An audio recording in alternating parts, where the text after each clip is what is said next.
The Reserve Bank of Australia will announce later on today on whether to end its series of 10 straight interest rate hikes or whether it goes to 11. The RBA is under severe pressure to put on hold raising borrowing costs, but economists seem divided on whether the bank will hold or hike. Construction bodies are pleading for a pause as the industry struggles to cope with high costs and labour shortages, but then you've got to look at house prices as well that are now, well, perhaps we are now at the beginning of another boom. Let's go to Deputy Chief Economist at AMP, Diana Mousina. Diana, good to see you. Thanks for your time. So in terms of ANZ, what's your take on where the RBA goes today? Thank you so much for having me on the program. Well, we've been of the view for a while that the RBA is likely to pause interest rates and not hike any more for this cycle. So we are anticipating no change to the cash rate at today's meeting. I think that there's been enough evidence in the past few weeks that the rate hikes that we've seen since May last year are clearly getting some traction in the economy. We're seeing consumer spending start to soften. The housing sector is clearly in trouble in some parts. Building approvals are down by 50% for multi-units compared to a year ago.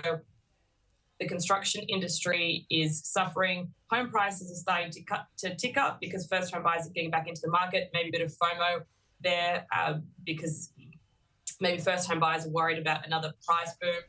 And also signs that inflation is starting to soften in Australia, right, or at least trend down, which is good news. So just, yeah, I think of course today. Yeah, just on housing, I mean, that is a legitimate concern. I mean, looking at, and this is being led by Sydney in particular, last month, that's up over 1%. And that's got a lot of people spooked. So, I mean, are you reading that as a dead cat bounce, or is that a sign of more things to come?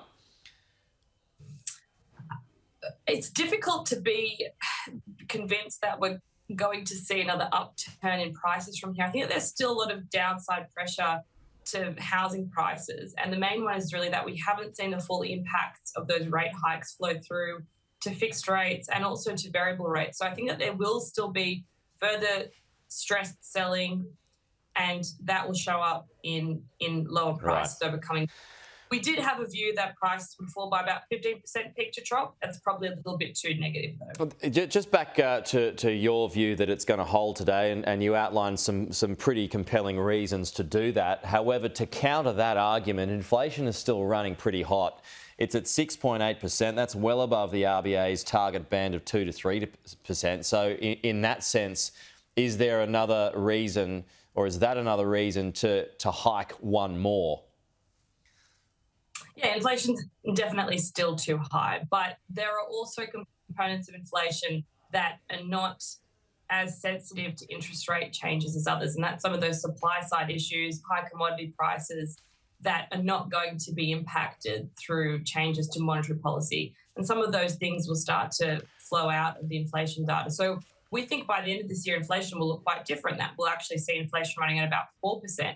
Now, that's, of course, still higher than the RBA's 2 to 3% target, but by next year we think that inflation will be back in that target. So the question is really whether the RBA wants to slow down the economy and create a downturn to get inflation down. And I don't think that that's necessary at the moment, because inflation is coming down on its own accord through better supply side issues, but also through interest rate hikes working to slow consumer spending.